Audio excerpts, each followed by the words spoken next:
Breaking the cycle to step forward. Authentic conversations from lived experience and a professional perspective in overcoming abuse with Chris Tuck and Beverley Ann. Hi everyone, and welcome to Breaking the Cycle to Step Forward podcast with myself, Chris Tuck, and my co-host. Hello, I'm Beverley Ann. And our special guest today is Della Wright, and Della is a survivor, activist, campaigner, and I'm sure she's got a few other names for herself, which we'll hear about in a moment. But first of all, I just want to welcome you onto our podcast, Della.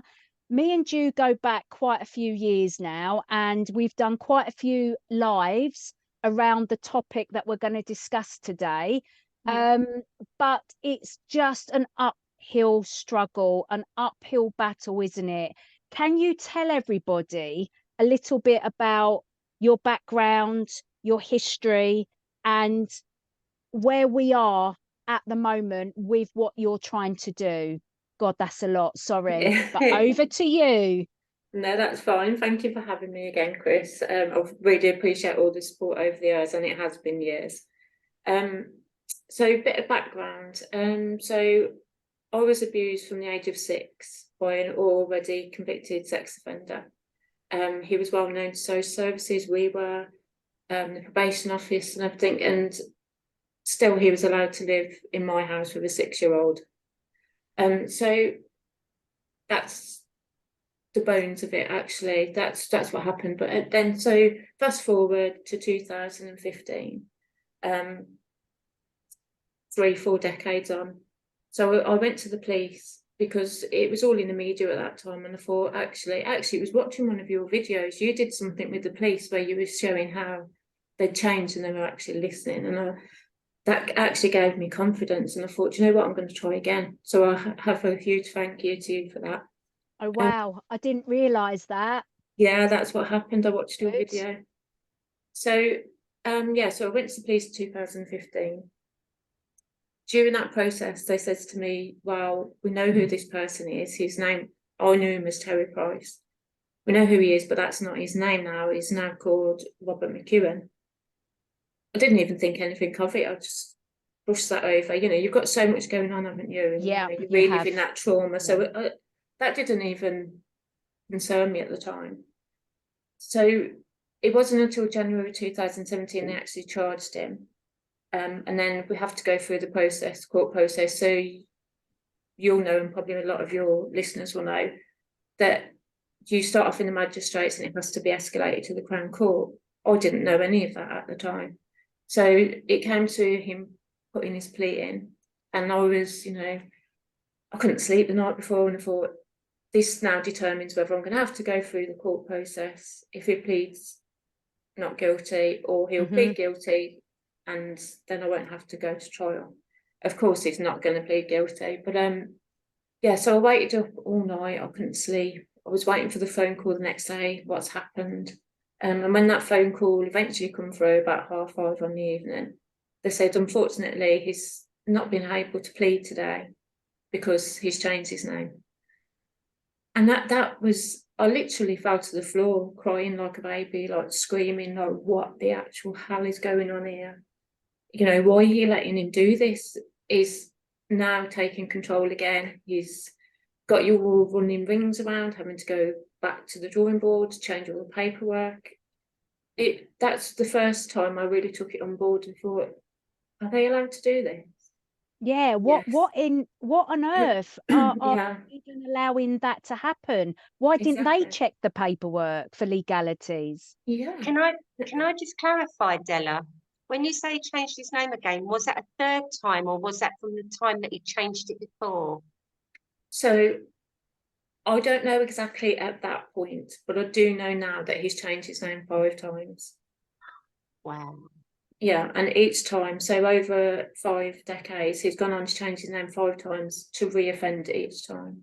Yeah. So that was that. But the courts, and they knew what he was doing. He's done it before, although they still allowed him to do it.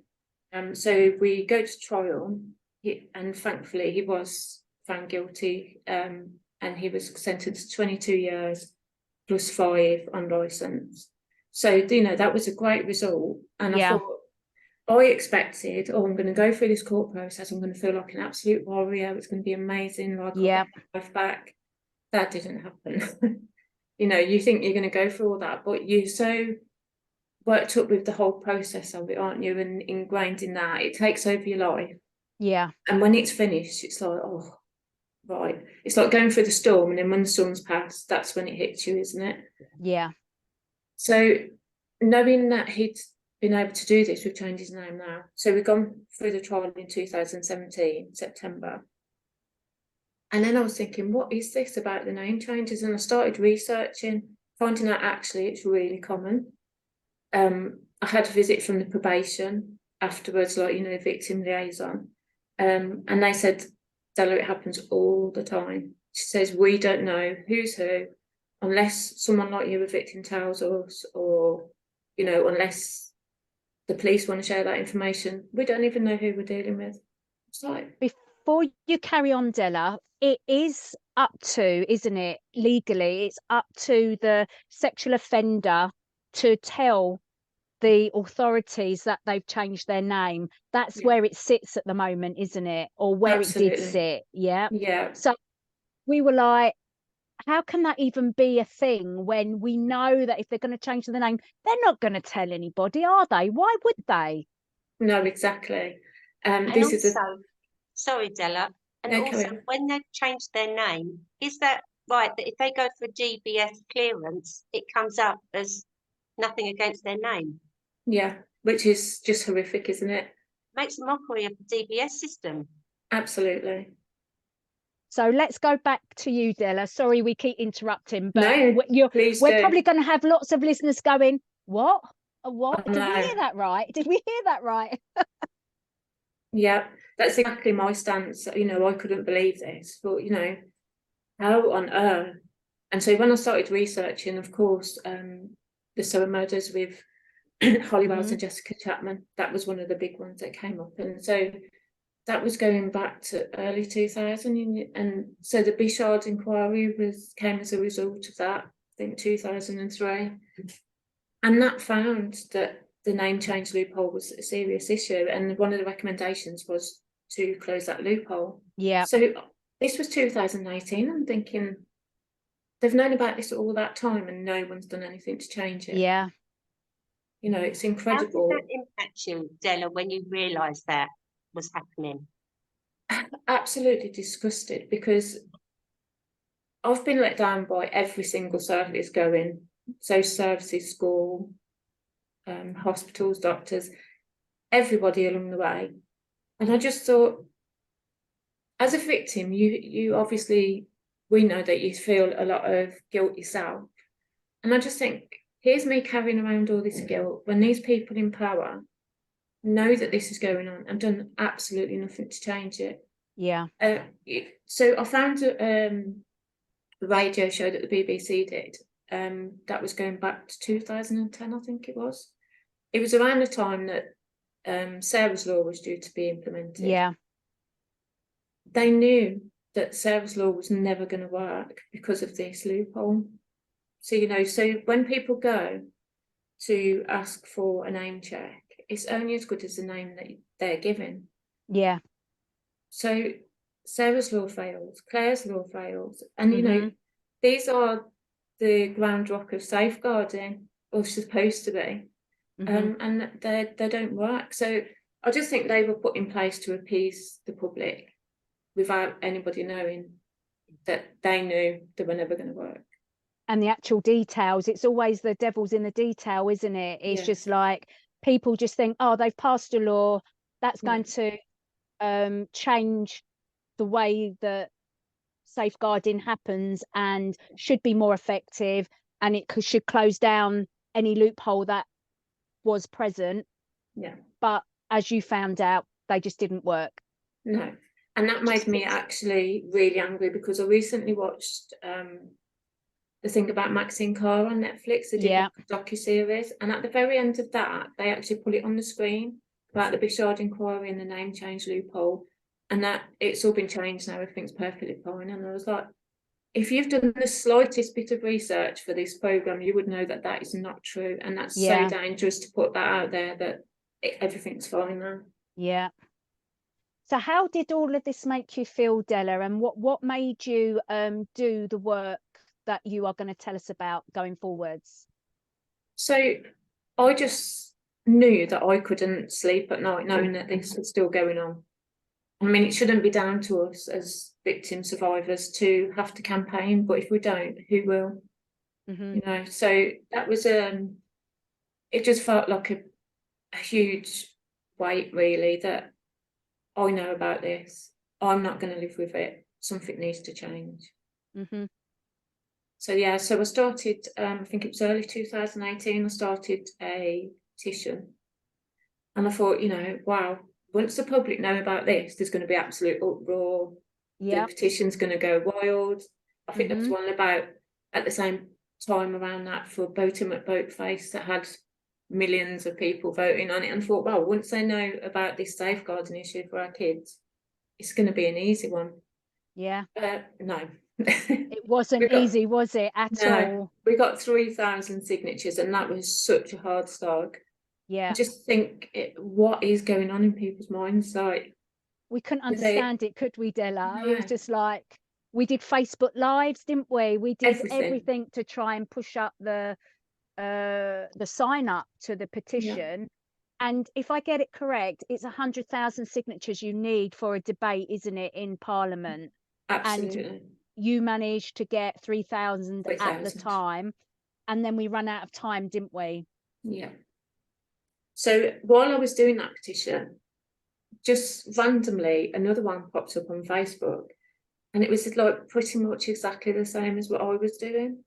And that's how I got involved with the Safeguarding Alliance, because they'd been looking into this since 2017, 2018 as well.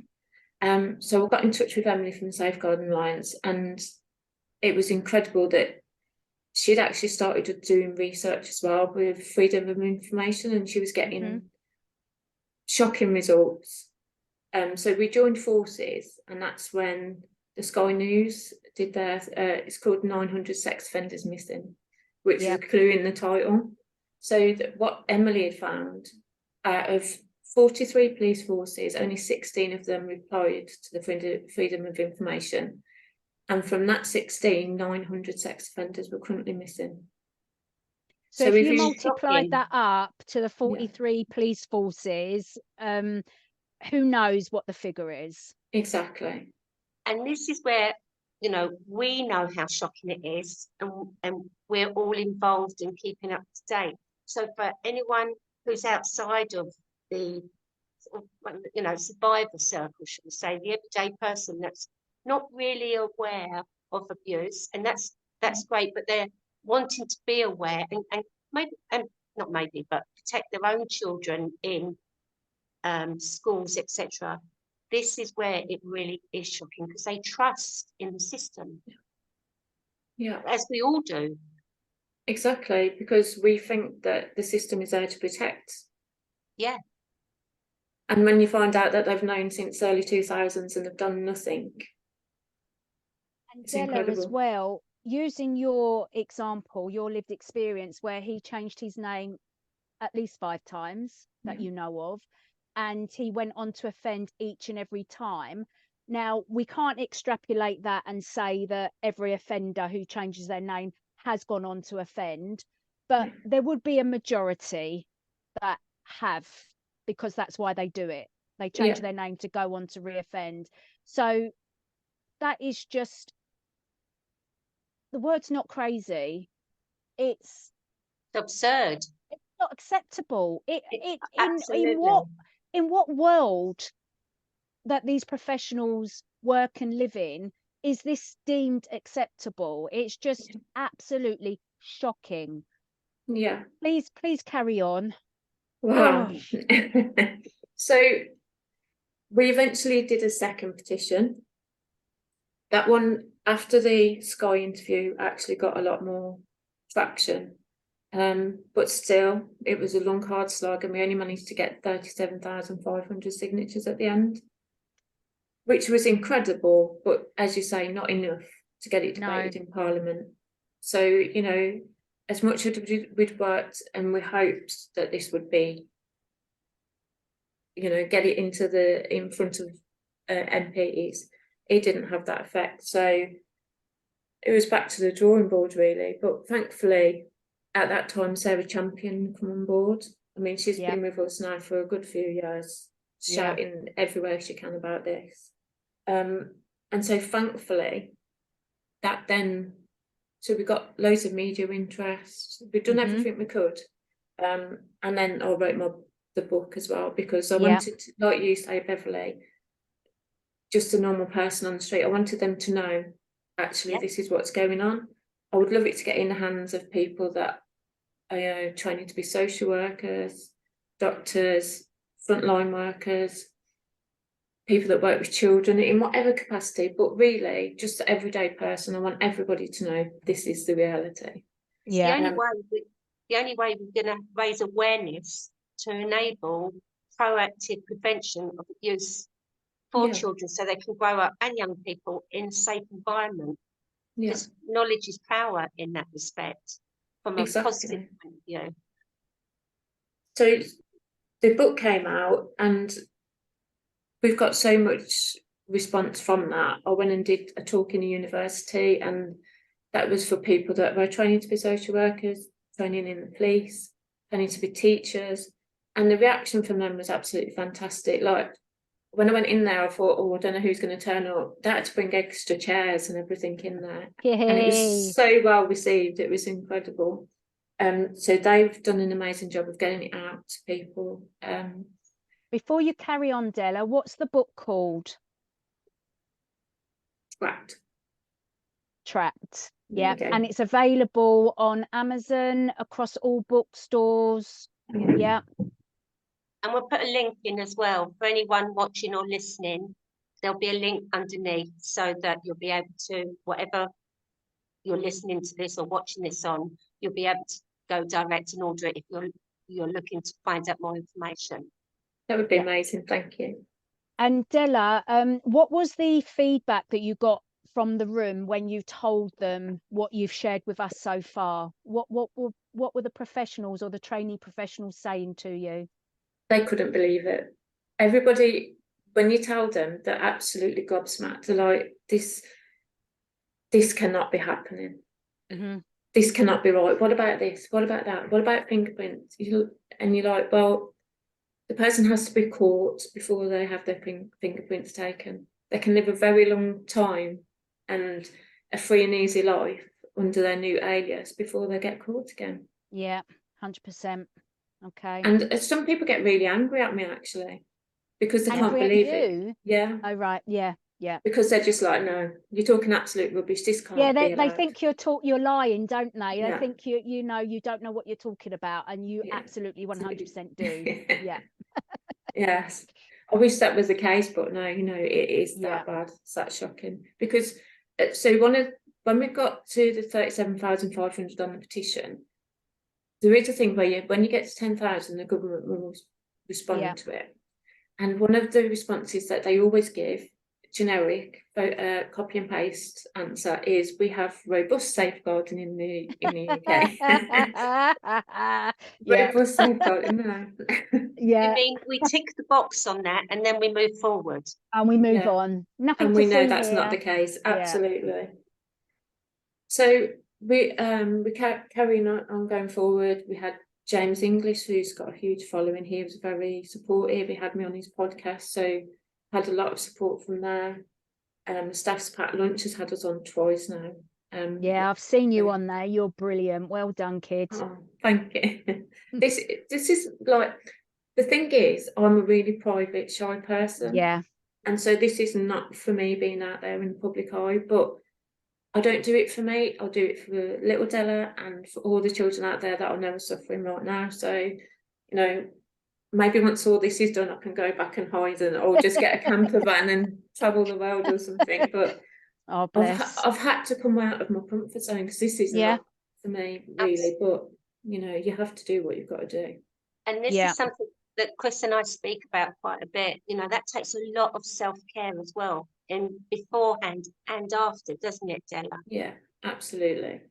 Like after this, your adrenaline's going, isn't it? So I'll have to just, you know, try and calm myself down again. Or like traveling to Leeds, you can't go by yourself, you have to get someone to come with you. Same with James English, you know, it. And then explaining to the producers of these things, yeah, I'd love to come on, but I'm going to have someone with me. And then there sometimes, like, not Steph's Packed Lunch, they were fabulous, but I've had other producers like, oh, I'm thinking, oh, should we have her on then? You know, is she going to be okay? Wow. And you just think, no, I've told you I'll be perfectly fine once I'm on there, but I can't travel by myself. Think about, you know, that. Yeah. And it's just, I can't travel by myself. So it's just how it is. Once I get there, I'll be fine. But you just find that they look at you differently and think, oh, I don't know, is she a risk? You know. But this is where they don't understand trauma and trauma impact, do they? They don't understand your needs. Yeah. And as you said, you are very articulate. You know what you're talking about. You've got the lived experience. You've got all the kinds of experience that you need to get this and push this forward. You have that. You just need support. Where you've identified you need the support, and that's all they've got to deliver. They don't need to risk assess you. They don't need to do any of that. You've done it yourself. Exactly. It's frustrating, isn't it? Yeah.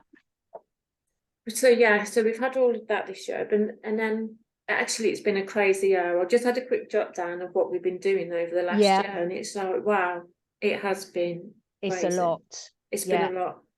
Can you share some of that, Della, for those who are listening, so they can really understand the impact and how much this means, you know, for somebody like all of us speaking out anyway. We always have to look after ourselves, but now they've got something tangible so that other listeners can understand how much this takes, you know, a strength and the courage to be vulnerable as well. And the work you've put into it, as Beverley's just said, it takes an immense strength to do all of this. It does. You really have to dig deep. And, you know, I actually, before I did the university one, there'd been a documentary about Sarah Sands on BBC. And we've become really close, and she's been such a big help with our campaign. And what her family went through because of this name change loophole is incredible. So people should really check out her story as well. Did you say Sandra Sands? Sarah Sands. Sarah Sands. Okay, thank you. So that documentary came out the morning that I was due to go and do the university talk, and I didn't expect it to affect me as much as it did. But to know what her family had suffered, it broke my heart to watch it. Wow. So much of my, I don't know if it's my own trauma or just knowing that other children had, like, seeing it clearly how this had affected other children. I think that's what it was. That really broke me. And then I had to pull myself together because I had to go and do this university speech. Yeah. I had to put that away, as we do in the box, deal with that later, get on and do what I've got to do. So it really does impact you. And then, you know, for days afterwards, I'll lock myself in my bedroom, shut the door. I just need to, like, unwind and have peace and quiet. Yeah. So and then, as I was saying, like, so much happened last year as well. So one of the things that Sarah Champion really worked hard to push on was to have a 3-hour debate in Parliament. So that was in March, which was incredible because, you know, we were pushing to have this debate with the petition. We didn't get the 100,000, but effectively we got it through Sarah anyway. So so that was a huge milestone.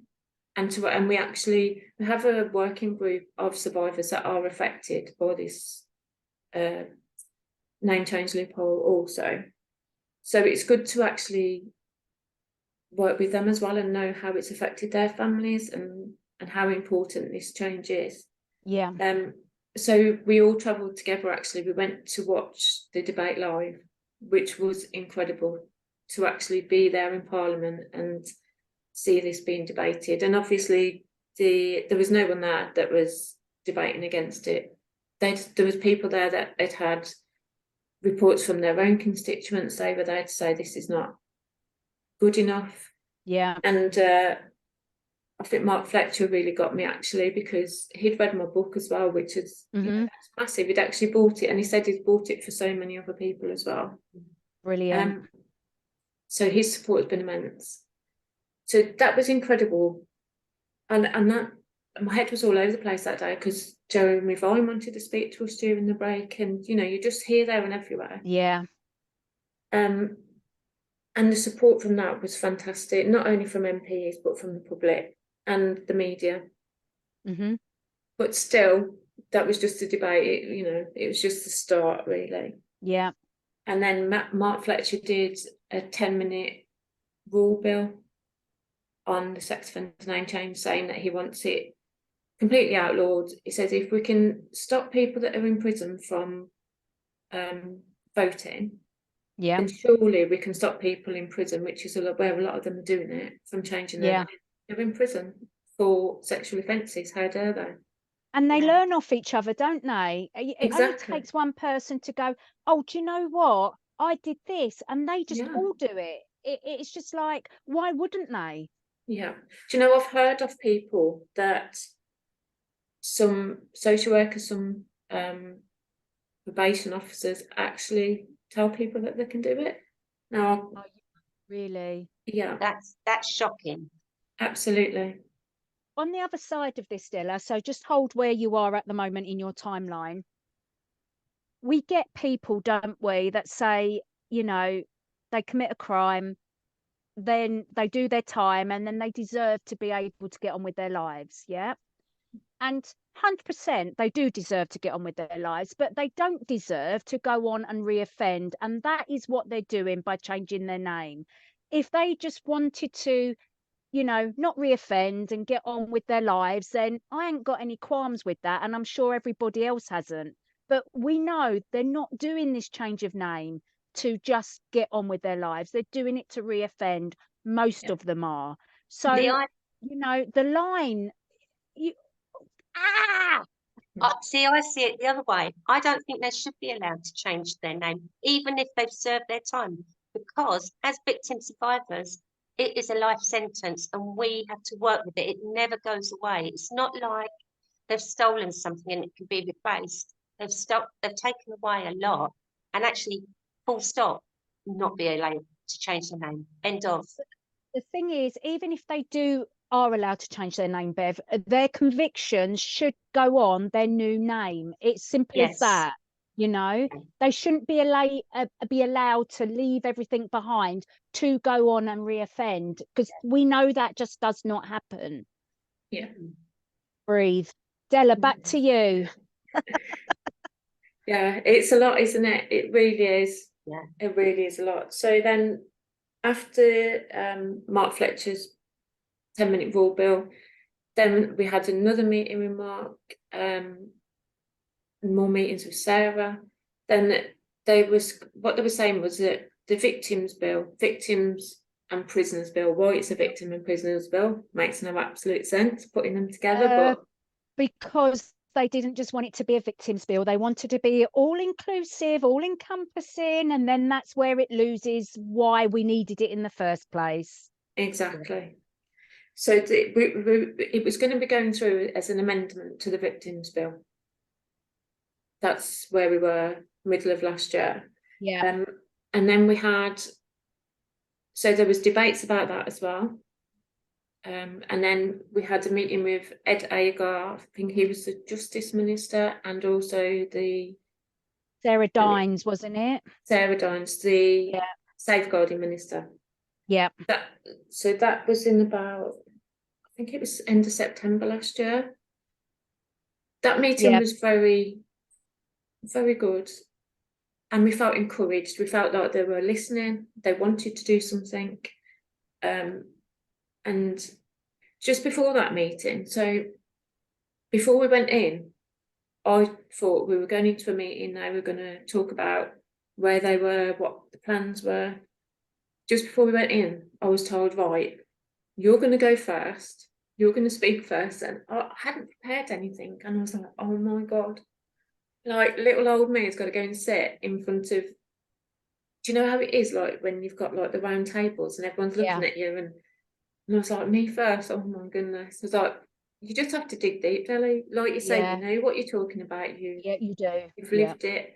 Just get in there, do what you can. So yeah, I just have to wing it, you know. I'm just You didn't wing it. You knew what you spoke knew. from the heart, you spoke your truth. yeah, that's the thing. All you can do is go in and speak the truth. Yeah. You know, speaking truth to power and hoping that they learn something from it. Yeah. So that went really well. And then they gave us some reassurance that it's almost like they wanted to tell us a bit more, but they couldn't. And so it was really hopeful when we came out that meeting. And then only 2-3 weeks later, it was the Conservatives Party conference. Yep. And it came out all in the media that Suella Braverman had said, yeah, this Dellas Law is going to go through. We're no longer going to allow sex offenders to change their names. Would have been nice to have been told that this was going to be announced, but you know, whatever, as long as it goes through, you know, fantastic. So that again, you're keeping on, and you're just trying to get through life as a normal nan, mum, doing all what you've got to do. And the next thing, you've got all the media wanting your attention, wanting to talk to you about this. You know, you wake up in the morning, think you're having a normal day, and it's not. No. Bomb goes off. Yeah, that's exactly how it feels. Bomb goes off, and you've literally got to be available to all these different media outlets because we have to. We need it out there. The time's now, isn't it? Exactly.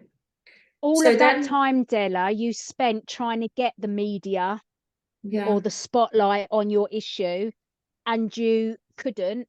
And then all of a sudden, they want you. And unfortunately, whether you're ill or not, it's almost like it's now my time to perform, even though it's not a performance. But that's what it feels like. Yeah, it absolutely is. You don't have a choice. It's just like, you know, the messages coming thick and fast. We want you on this one at 2 o'clock, this one at 3. You know, and before you know, you've got film crews turning up at your house. You know, you wasn't expecting it. But I just have to keep getting through them. I'm like, okay, I might not be feeling great. You know, I've got ME, I've got chronic fatigue syndrome. I've got PTSD, you know, fibromyalgia, all of those things. You just have to put them to the side and go, just get through this. Relax afterwards. So you do. So then we had, and this is where Bev's going to pick me up, an APPG meeting. What is an APPG meeting, Della? So it's an all-party parliamentary group meeting. Thank you. For safeguarding. So the day we were going down to that, it was announced Suella Braverman has now left. So they have a habit, these MPs, of leaving when you're just getting started. Just about getting there, yeah. So that was a bit of a, well, it wasn't a bit, it was a huge blow. Because she was the Home Secretary, she'd announced that she was going to put this law through. Now we have to wait to see who the new one's going to be. Are they going to be on board? So it's sort of, it wasn't going back to square one, but you know, it's delays, isn't it? It's delays, and you don't know how he's going to feel or whether he wants to take it on board. 100%. So then it was sort of like so deflating to think, right, we've got so far now, and we've got to wait and see whether he announces, you know. Thankfully, was it November? James Cleverly announced in Parliament, he is going to implement Dellas Law. So huge sigh of relief again. But again, the media, you know, wanted, who was here, there and everywhere with LBC, BBC, loads of different media and radio, which is absolutely fantastic because apart from anything else, it's going to hold government to account that they've made these announcements. So okay, now we want to see it. We want to see the action, don't we? We want to see the action. Yeah. Now, Well, Della, just for those one thing. Sorry, just one thing, Chris. Yep. The only concern I have is he did say during his speech that in certain circumstances. So he put that little clause in there.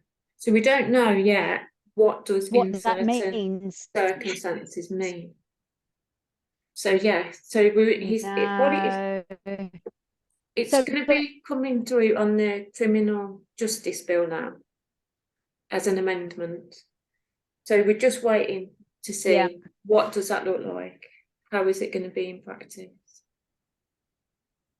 And again, I was watching the parliamentary debate when he announced this, and he hadn't told Sarah. No. He announced it, and Sarah was just sitting there going, well, when did this happen? No one's told me, but thank you, you know. Yeah. They use it like this. What really annoys me is this is our lives. This is your life. This is what you've been campaigning for, activism and all the rest of it. And it's Sarah's life because she's doing it through Parliament. She knows the process and the procedure. And it's almost like they do it as shock tactic, or they do it to earn brownie points. And this is what I've been saying to Beverley and everybody for many years.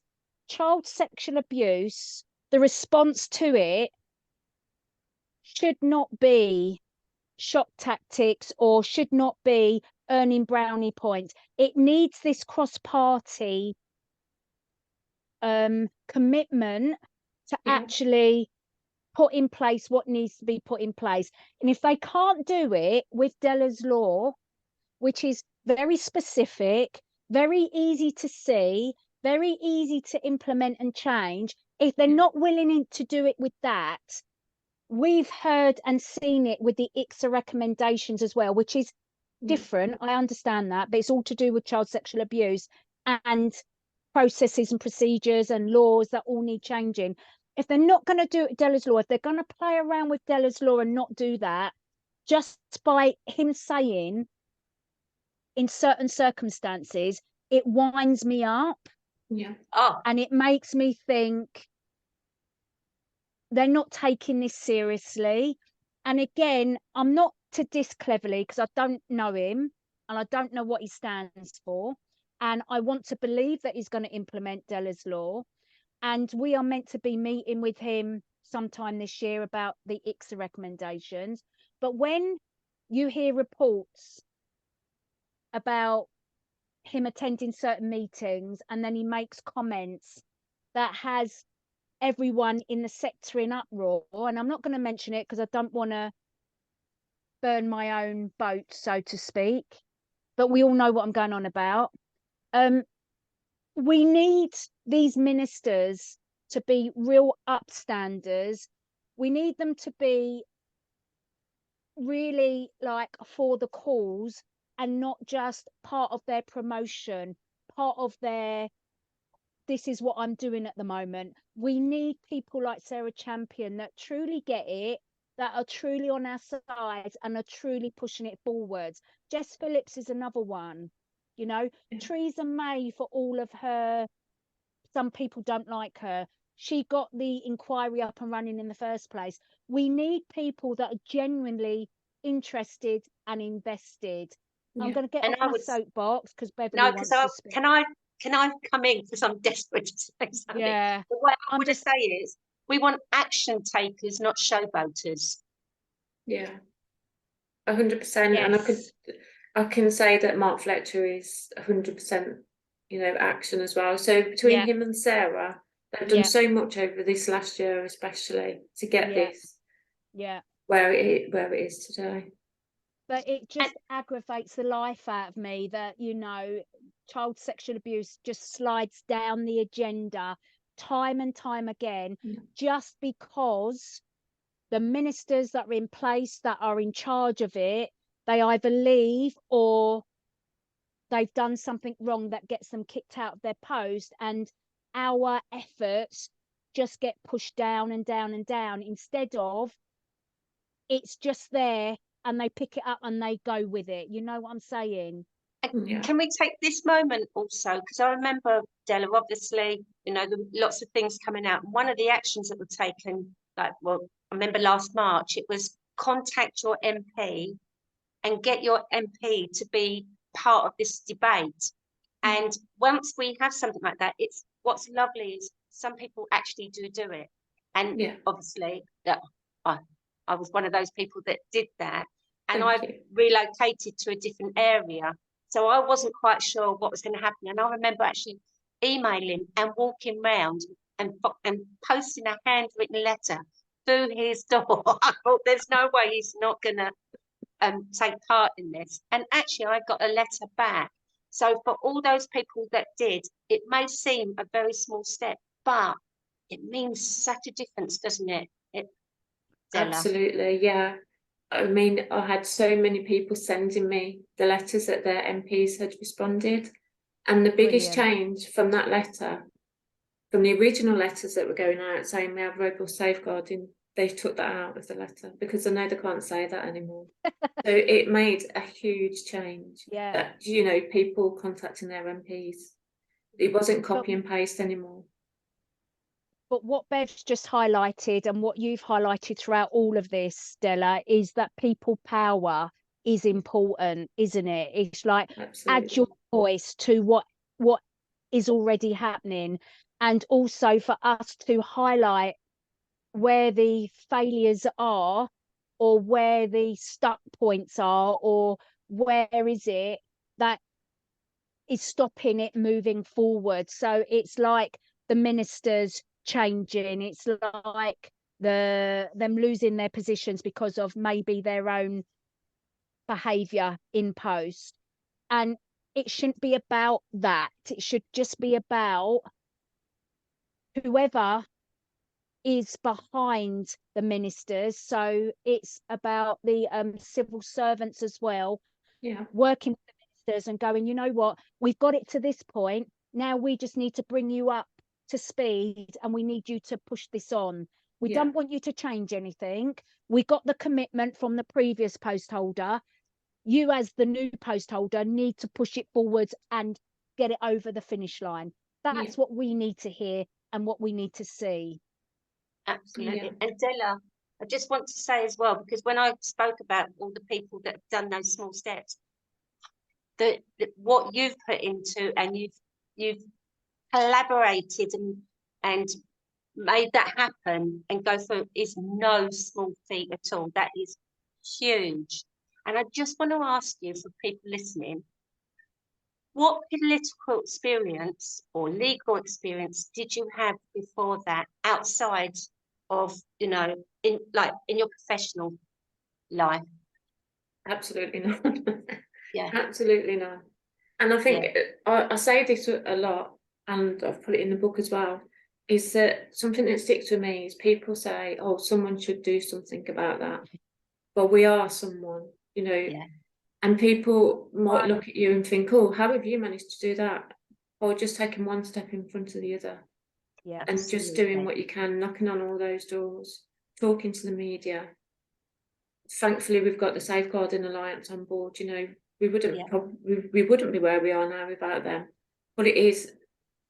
So they were doing that research already. I was coming at it from a victim survivor's perspective. Look out for people that are campaigning on what you're doing and join forces. You know, you just got to keep on keeping on. Collaboration makes such a difference, and thank you so much, Della, for keeping on. I know we've got more to do, but I just think it's important, Della, to really recognise, you know, the effort and the impact that it has, not on just changing the law, but on your own personal life as well, and your family's life, because it reverberates, doesn't it?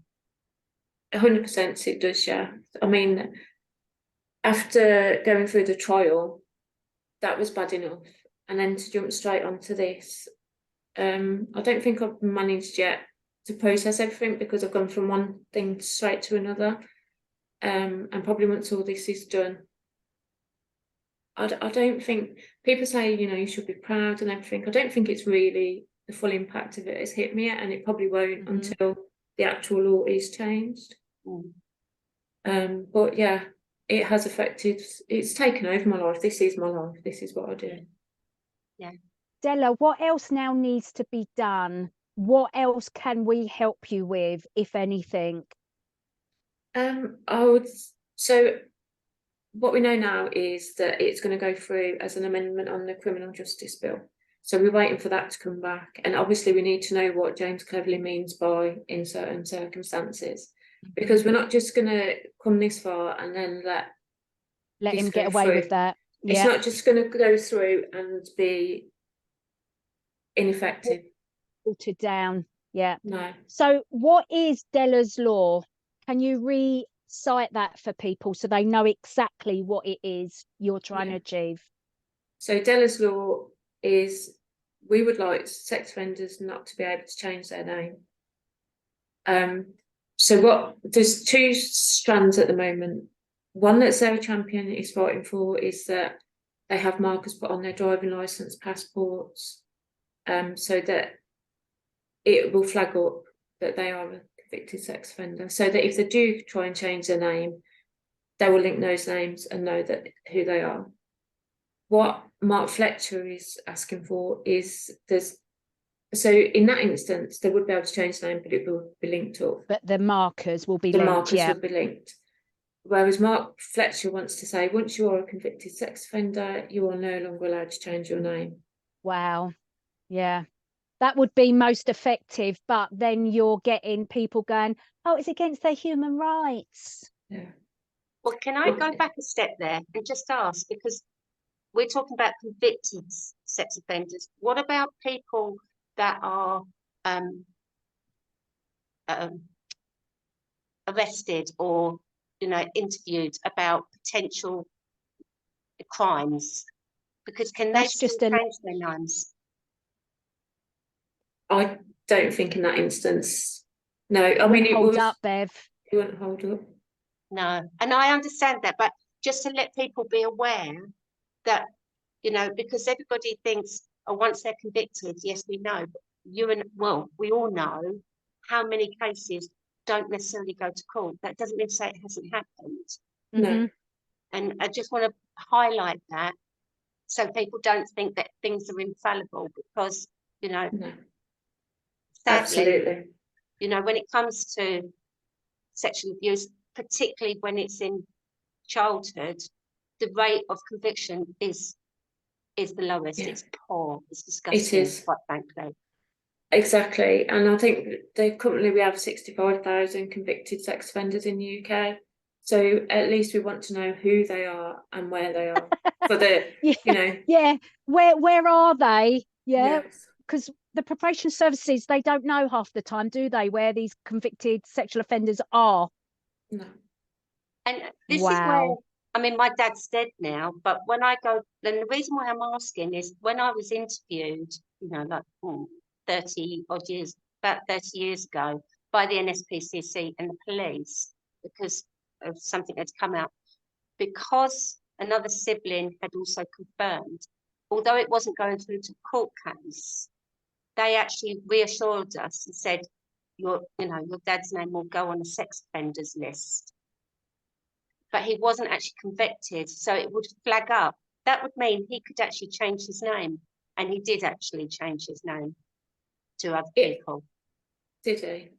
Yeah. I don't know how that would work if they are on the sex offenders list. No. They can't be entered unless they're convicted.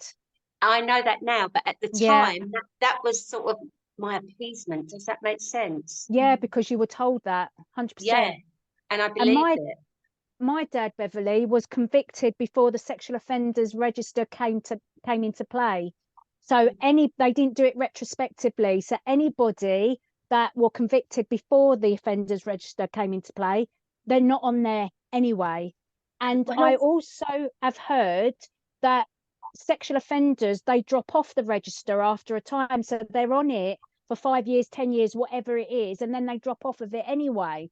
So the register is only live for a certain part of offenders' lives, even after conviction. So it's a moving piece of work. It is, and they can even apply to come off it after so long as well, can't they? And they shouldn't be allowed to. No, no, there's a lot of work to do. It's 2024, and you cannot believe, you know, that's what's happening. People are not aware of this, and you know, we're always learning ourselves. So if we're still learning and we're in it, think about, you know, there'll be some listeners listening to this or watching this who will be gobsmacked. Yeah. So Della, going back to what we can do to help, if anything, what does that look like? Again, it's contacting your MPs, you know, just keeping on at them. If you've not done it previously, please do it again. If you, I'm sorry, please do that. If you have done it previously, you could just message them for an update. Where are we? What's happening with this? Okay. Yeah. And is there a template letter anywhere that people can access? Is it on the Alliance? Not at the moment, but people can go onto it's www.thesafeguardingalliance.org.uk/campaign. If you go on there, they'll find out all about the campaign that we've been doing. Fabulous. Okay. And so can you say that website again as well, please? Can you just say it again? Yeah. So it's the safeguardingalliance.org.uk/campaign. Fabulous. Okay. We've got 5 more minutes, ladies. Okay, so your journey so far, Della, how would you sum it up for yourself? Ooh, roller coaster.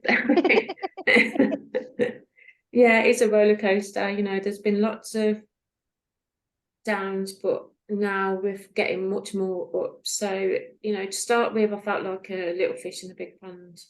Thankfully now people are aware of it. It is spreading the awareness, and we're finally getting somewhere. You know, we have this assurance from the Home Secretary now. So now it's 2024, it's time to roll our sleeves up, get on with the job and get it over the line. Couldn't have said it better, Beverley.